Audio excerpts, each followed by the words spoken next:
أعوذ بالله السميع العليم من الشيطان الرجيم من همزه ونفخه ونفسه يا أيها الذين آمنوا لا تحرموا طيبات ما أحل الله لكم ولا تعتدوا إن الله لا يحب المعتدين وكلوا مما رزقكم الله حلالا طيبا واتقوا الله الذي أنتم به مؤمنون.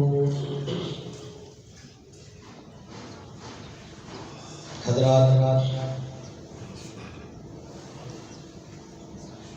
اللہ تعالیٰ نے جو ہمیں دین عطا فرمایا ہے، اس کے تین بڑے حصے ہیں. نمبر ایک ایمانیات، دوسرے نمبر پر عبادات، اور اس کے بعد معاملات. یہ تینوں چیزیں دین کے مختلف شعبے ہیں، دین کے مختلف حصے ہیں. ایمانیات میں سب سے اول چیز اللہ کی توحید ہے، اور توحید کی تفہیم کے لیے علماء نے اس کے تین حصے بیان کیے ہیں. ایک توحید ربوبیت ہے یا توحید ذات ہے کہ اللہ کی ذات کو تسلیم کیا جائے اور اس میں توحید کو مانا جائے. دوسری چیز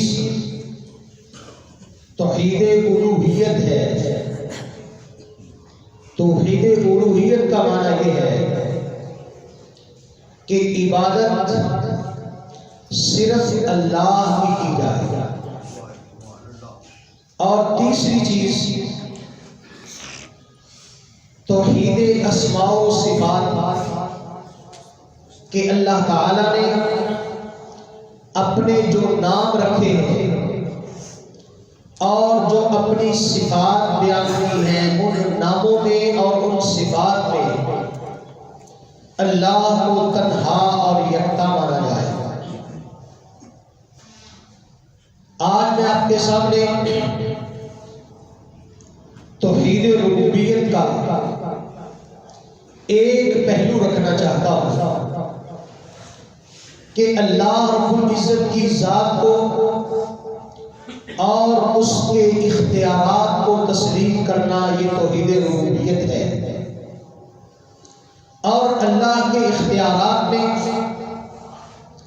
ایک اہم ترین چیز وہ چیزوں کا حلال اور حرام ہونا ہے.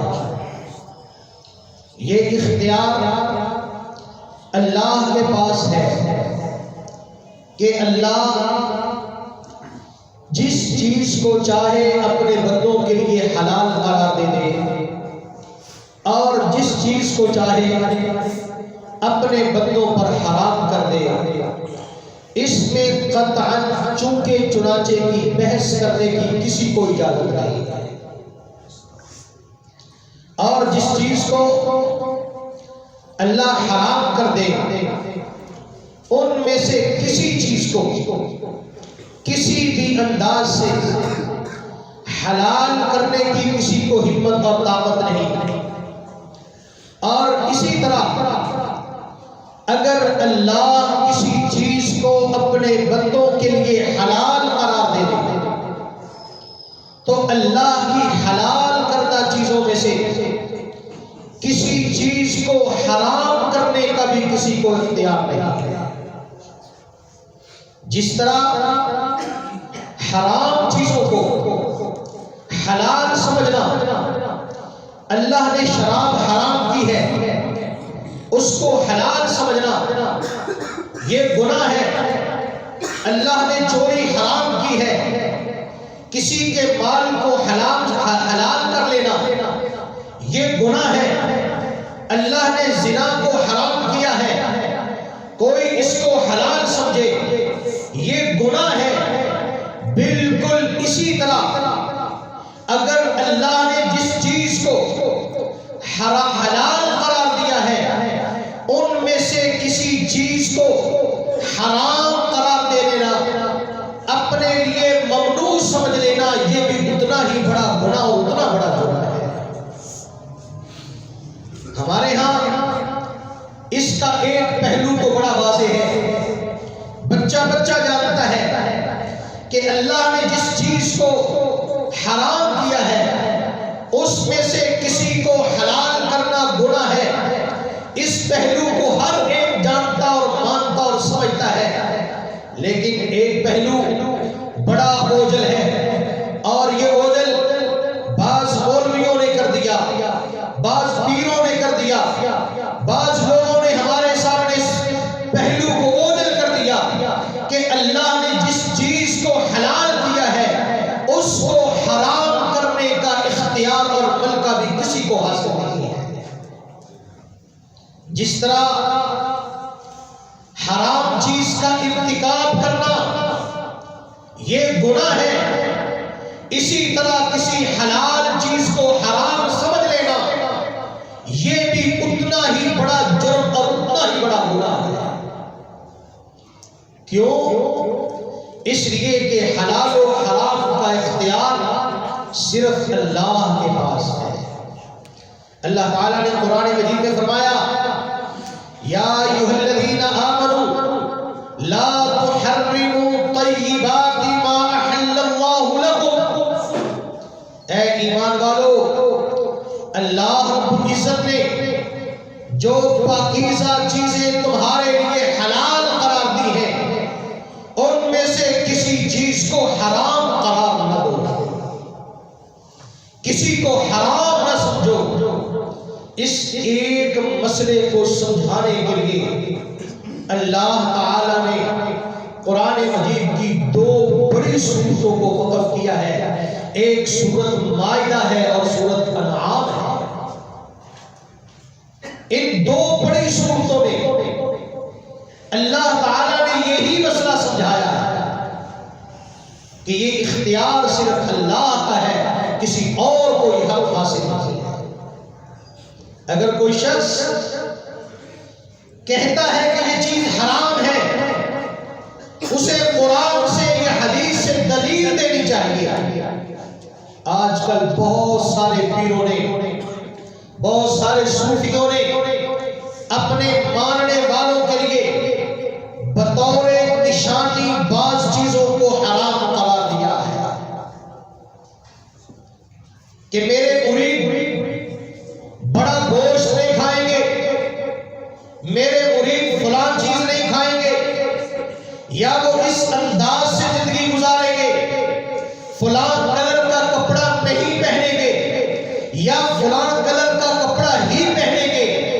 ان چیزوں کو حلال یا حرام کر دینا اپنی نشانی کے طور پر، علامت کے طور پر اللہ تعالی نے مسلمانوں پر اس بات کو حرام قرار دیا ہے۔ حتیٰ کہ یہ اختیار اللہ کے نبیوں کے پاس بھی نہیں ہے کہ کوئی نبی بھی کسی حلال چیز کو اپنے اوپر حرام نہیں کر سکتا، ذاتی اعتبار سے بھی اور جماعتی اور امت کے اعتبار سے، کیونکہ اللہ نے یہ حق اپنے نبیوں کو بھی عطا کیا۔ حضرت یعقوب علیہ السلام نے کچھ چیزیں کھانا چھوڑ دی، اس کا نتیجہ یہ ہوا کہ ان کی قوم بعد میں چل کے یہ سمجھنے لگی کہ شاید یہ چیزیں ہمارے لیے حرام ہیں۔ آہستہ آہستہ انہوں نے ان چیزوں کو اپنے اوپر حرام قرار دے دیا۔ اللہ تعالی نے فرمایا کل الطعام کان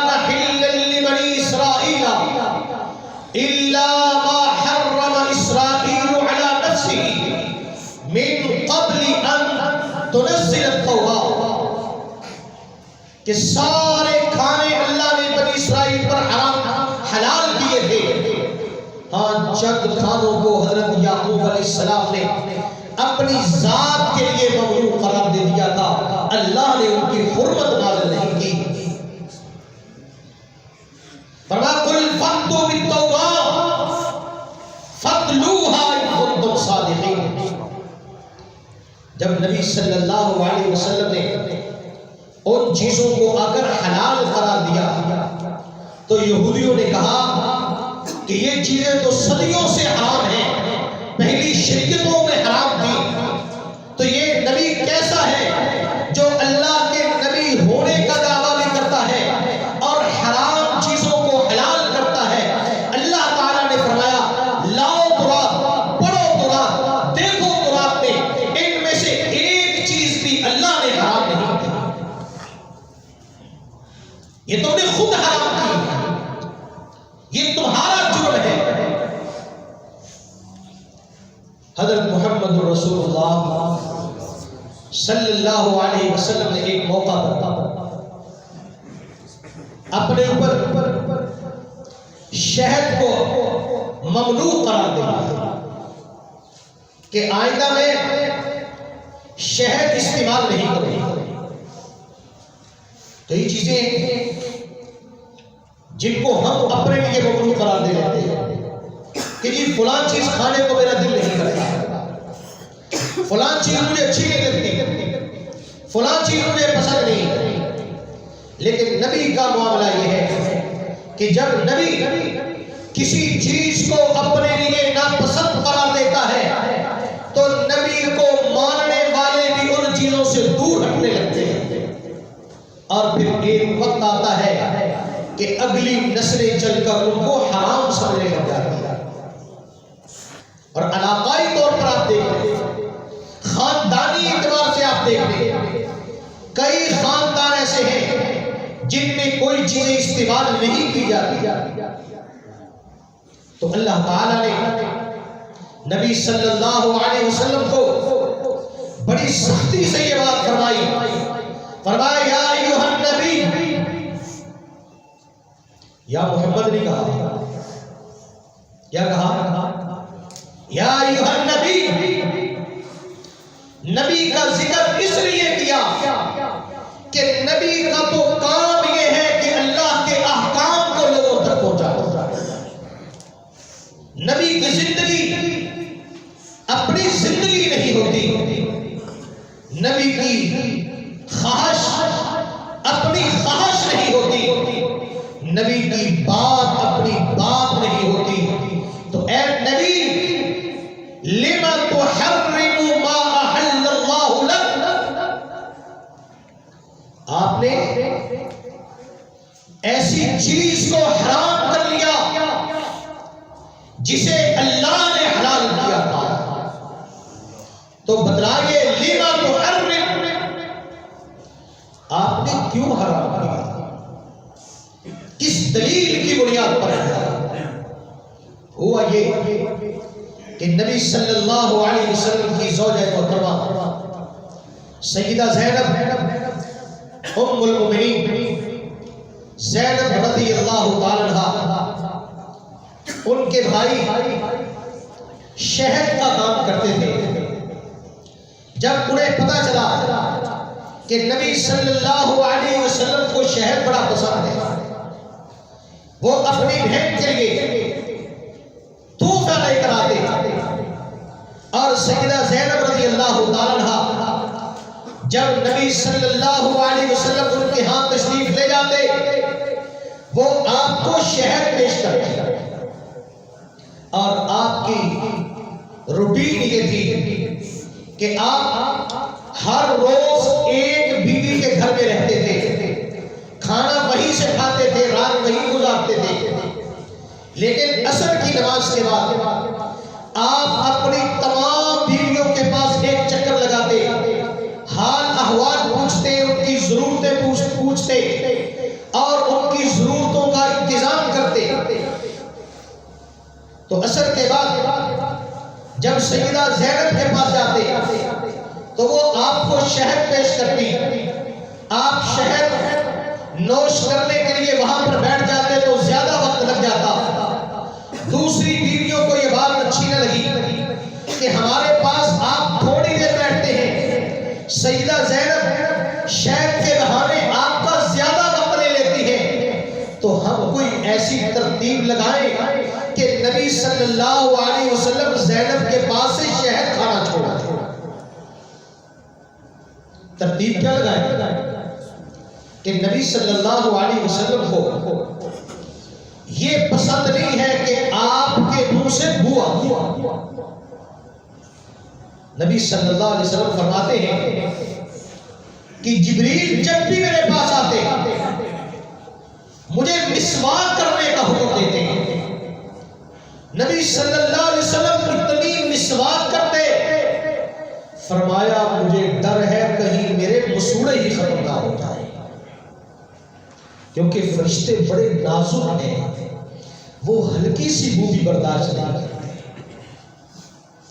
نبی صلی اللہ علیہ وسلم دن میں کتنی بار مسواک کرتے، اس لیے کہ آپ کو جبریل سے ملاقات کرنی پڑتی تھی. تو سیدہ حفصہ اور سیدہ عائشہ رضی اللہ تعالیٰ عنہما یہ پروگرام طے کیا کہ نبی صلی اللہ علیہ وسلم ہم میں سے جس کے پاس بھی کل کو پہلے آئے وہ یہی کہے کہ اللہ کے نبی آپ نے کیا مغافیر کھائی ہے؟ آپ کے منہ سے مغافیر بوٹی کی بو آئی. تو آپ فرمائیں گے کہ میں نے تو نہیں کھائی. تو پھر یہ کہنا کہ ہو سکتا ہے آپ نے جو شہد پیا ہے وہ مغافیر کے پھولوں کا بنا ہوا، اس لیے آپ کے منہ سے یہ بو آئی. جب نبی صلی اللہ علیہ وسلم ایک بیوی کے پاس گئے انہوں نے بھی وہی کہا، دوسری کے پاس گئے انہوں نے بھی یہی کہا. تو نبی صلی اللہ علیہ وسلم نے فرمایا کہ گواہ ہو جاؤ آج کے بعد میں شہد نوش نہیں کروں. جب ایسا ہوا اب ڈر یہ تھا کہ کل امت اللہ کی اتنی عظیم نعمت کو جو غذا بھی ہے شفا بھی ہے، کہیں ایسا نہ ہو کہ کل کو امت اسے حرام سمجھے. اور یہ بہت بڑا مسئلہ ہے، یہ اللہ کا اختیار ہے. اسی لیے اللہ تعالیٰ نے فرمایا یا ایھا النبی لم تحرم ما احل اللہ لک.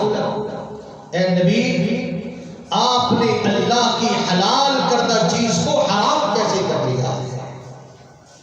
کیوں حرام کر لیا؟ کس نے آپ کو کہا ہے؟ اس لیے کہ یہ اختیار تو اللہ کے علاوہ کسی کو نہیں. اور اللہ تعالی جس پر جو چاہتا ہے حرام کرتا ہے، اور جس پر جو چاہتا ہے حرام کرتا ہے، جس پر جو چاہتا ہے حلال کرتا ہے. اللہ تعالیٰ نے بنی اسرائیل پر، یہود پر ان کے گناہوں کی وجہ سے بھی بعض چیزیں حرام کر دی. اللہ تعالیٰ نے کچھ چیزیں ابدی طور پر حرام کی ہیں اور کچھ چیزیں عارضی طور پر حرام کی ہیں. کچھ چیزیں اللہ نے تمام انسانوں پر حرام کی ہیں اور کچھ چیزیں کبھی کسی قوم کو سزا دینے کے لیے ان پر حرام کی. جس طرح استاد بچہ سبق یاد نہیں کرتا اس پر کسی چیز کی پابندی لگا دیتا ہے، تو یہودیوں نے جب اللہ تعالیٰ کی نافرمانی کی تو اللہ تعالیٰ نے ان پر کچھ چیزیں حرام کر دی، ان کی اجازت ختم کر دی. اور اللہ تعالیٰ نے فرمایا کہ یہ چیزیں اللہ تعالیٰ نے صرف اس لیے حرام کی ہے کہ انہوں نے جرم کیا تھا. اللہ فرماتا ہے وَعَلَى الَّذِينَ هَادُوا حَرَّمْنَا كُلَّ ذِي ظُفُرٍ. ہم نے یہودیوں پر، سارے انسانوں پر نہیں، یہودیوں پر ہر ناخن والی چیز حرام قرار دے دی. وَمِنَ الْبَقَرِ وَالْغَنَمِ حَرَّمْنَا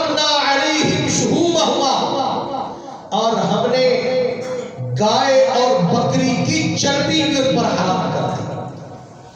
الا ما حملت ظهورهما او الحوایا او مختلط بعظم، لیکن اتنی چربی حلال کی جتنی چربی جو چربی گوشت اور ہڈیوں کے ساتھ جڑی ہوتی ہے، جن کا الگ کرنا مشکل ہوتا ہے. فرمایا ذالک جزیناہم ببغیہم، یہ ان کی بغاوتوں کی سزا تھی، ان کے جرائم کی سزا تھی. اب یہودیوں نے کیا کیا؟ جب چربی حرام ہو گئی انہوں نے چربی کو پھینکا نہیں، چربی کو پگھلایا، اس کو گھی کی شکل دی اور اس چیز کو بیچنا شروع کر. کھانا حرام ہے نا، بیچنا تو حرام نہیں. اب اتنی چربی ضائع کرتے ہیں تو انہوں نے اپنے اوپر حرام ہونے والی چربی کو اس کی شکل تبدیل کر کے بیچنا شروع کر دی. اس کا نتیجہ کیا ہوا کہ اللہ تعالی نے پوری قوم کو خنزیر اور بندر بنا دیا. اسی طرح وہ واقعہ مشہور ہے کہ اللہ تعالی نے یہود کی ایک قوم سے کہا کہ تم نے ہفتے کے دن کاروبار نہیں کرنا، مچھلیاں نہیں پکڑنی. مچھلیوں کے کاروبار کو حرام کر دیا پورے ہفتے کے دن، کہ یہ دن صرف تمہاری عبادت کے لیے مخصوص ہے. اب انہوں نے ہیلا سازی شروع کر دیا کہ سمندر کے کنارے پر، بڑے دریا کے کنارے پر بڑے بڑے گڑھے بنائے اور ہفتے کے دن اللہ نے امتحان دینے کے لیے بہت زیادہ مچھلیاں بھیجی. تو وہ کیا کرتے؟ پانی کا رخ اپنے گڑھوں کی طرف پھیرتے. وہ گڑھے پانی اور مچھلیوں سے بھر جاتے تو پیچھے سے پانی بند کر دیتے اور اتوار کے دن ان گڑھوں میں بند کی ہوئی مچھلیوں کو پکڑ کے بیچ دیتے. یہاں پر بھی انہوں نے ایک حرام کو حلال کیا اور اس واقعہ میں ایک حلال کو حرام کیا. اللہ تعالی نے یہاں پر بھی ان کی شکلیں خنزیروں اور بکروں کی بنا دی، اس لیے کہ یہ مسئلہ اتنا چھوٹا نہیں ہے کہ اللہ کی حرام چیزوں کو حلال سمجھا جائے یا اللہ کی حلال چیزوں کو حرام سمجھا جائے. دونوں ہی حرام ہیں، دونوں ہی ناجائز ہیں. اس لیے اللہ تعالی نے جو چیزیں ہم پر حرام کی ہیں ہر شخص کو ان کی خبر ہونی چاہیے، ہر شخص کو اس کا پتہ ہونا چاہیے. اور وہ لوگ جو اپنی طرف سے چیزوں کو حرام حلال کرتے ہیں یا کچھ چیزوں کو حرام کرتے ہیں، ان کی بات تب تک نہ مانی جائے جب تک وہ اپنی دلیل مہیا نہیں کرتے.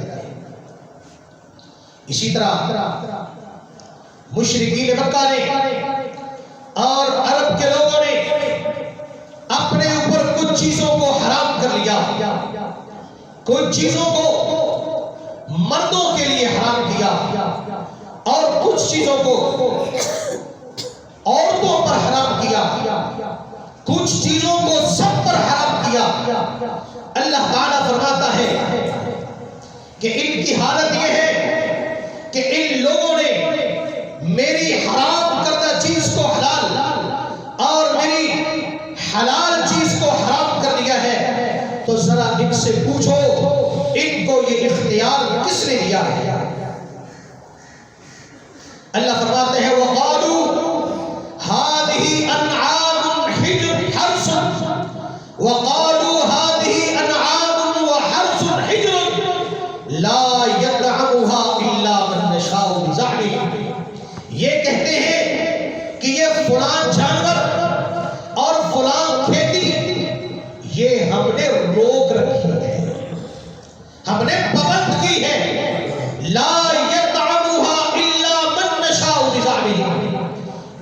صرف وہی کھا سکتا ہے جس کو ہم اپنی مرضی سے اس کی اجازت دیں.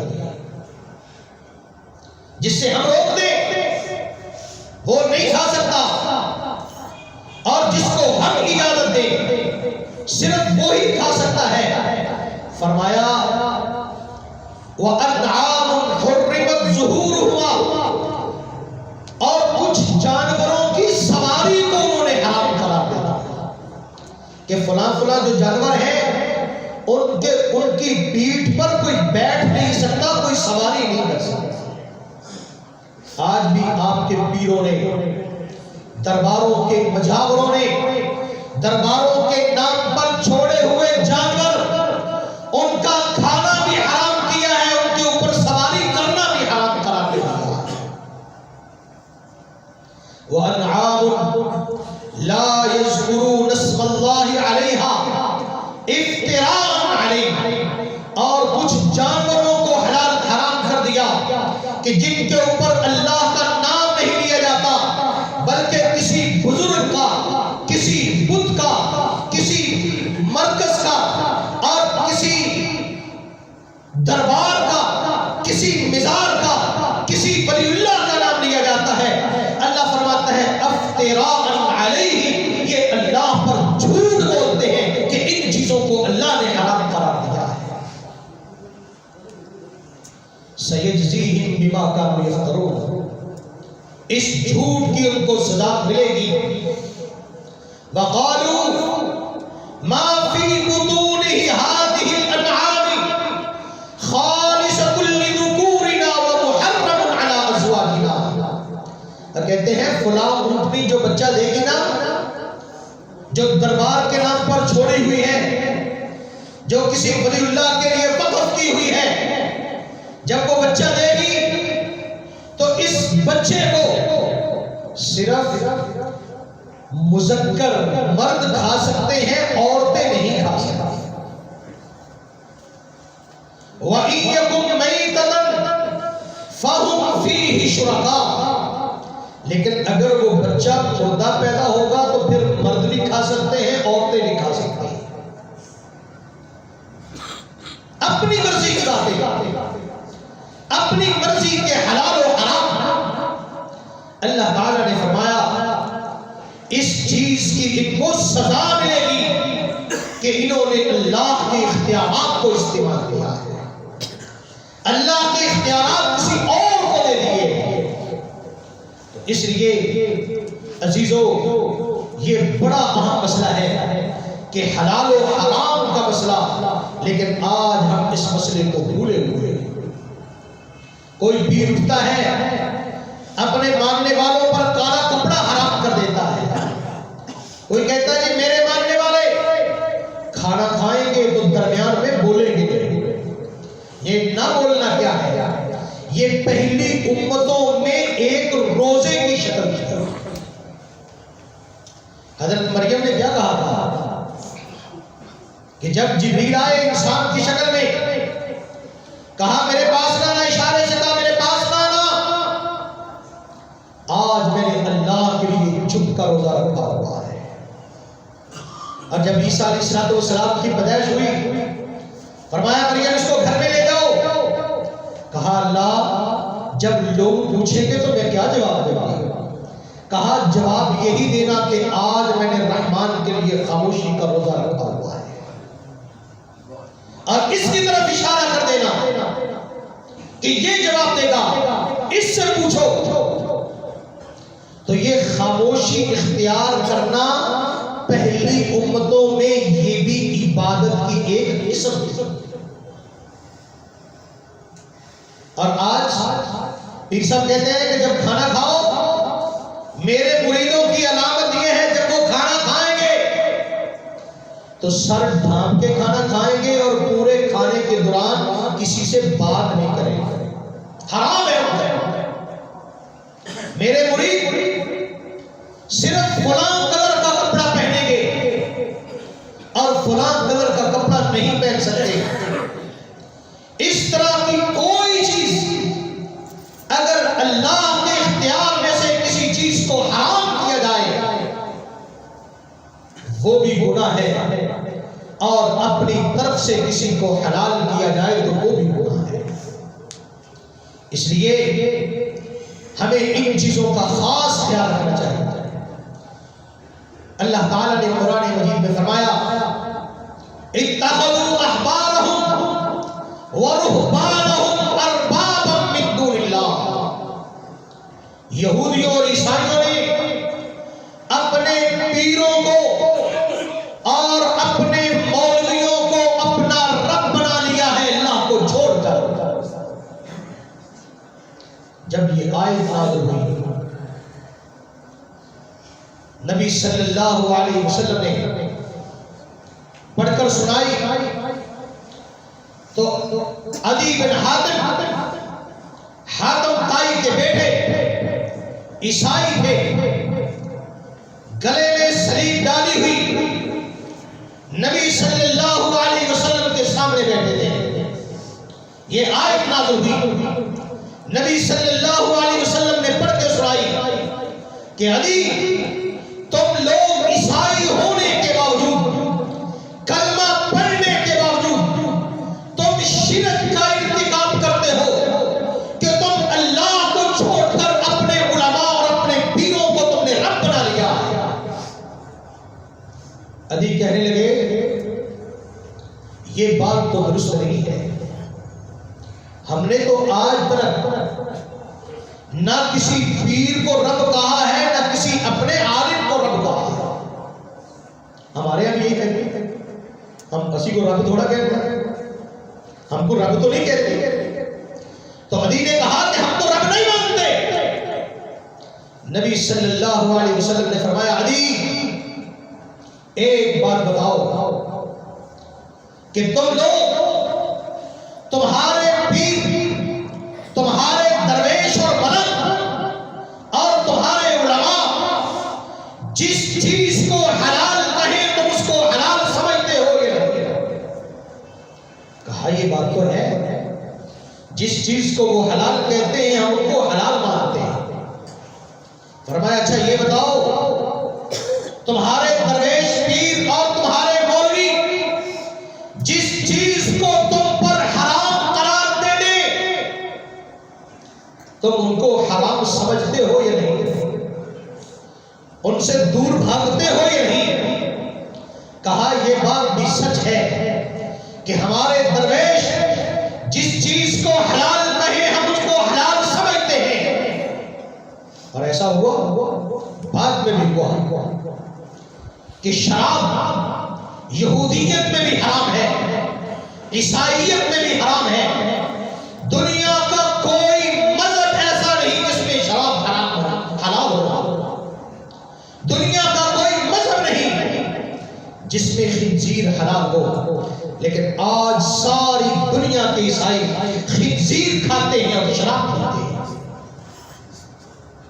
فرمایا بتلاؤ اپنے پیروں اور اپنے مولویوں کی حرام کردہ چیز کو حرام سمجھتے تھے یا نہیں؟ کہا جی ایسا ہی ہے۔ فرمایا علی کسی کو یہی رب بنانا ہے کہ اس کو حرام اور حلال کے اختیار دے دیا جائے، کسی کے حرام کو حرام سمجھا جائے،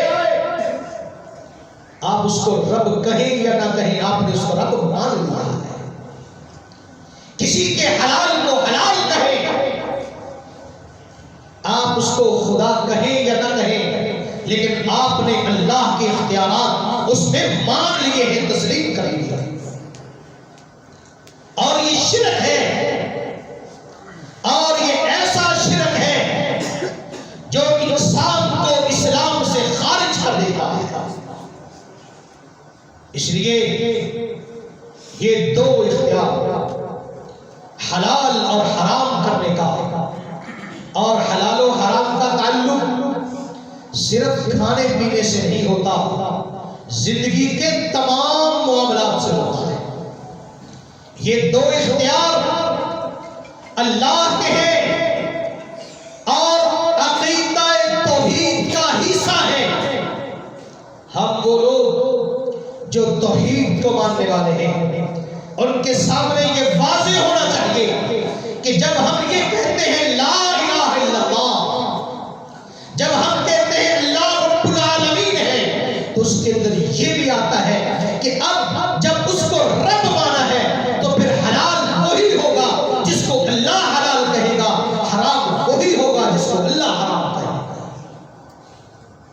اللہ کے علاوہ کوئی شخص حتیٰ کہ نبی بھی، قرآن مجید میں ہے ایک جگہ پر کہ محمد صلی اللہ علیہ وسلم تم پر کچھ چیزوں کو حلال کرتے ہیں، کچھ کو حرام کرتے ہیں، تو اس کا معنی یہ ہے کہ نبی حلال و حرام کرتا نہیں، بلکہ نبی اللہ کے حلال و حرام لوگوں کو بتلاتا ہے اپنے پاس سے۔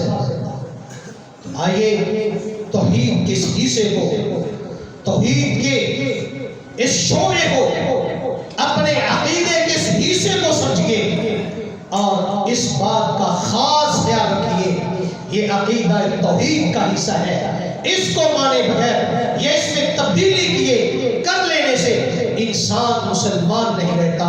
وآخر دعوانا الحمدللہ رب العالمین۔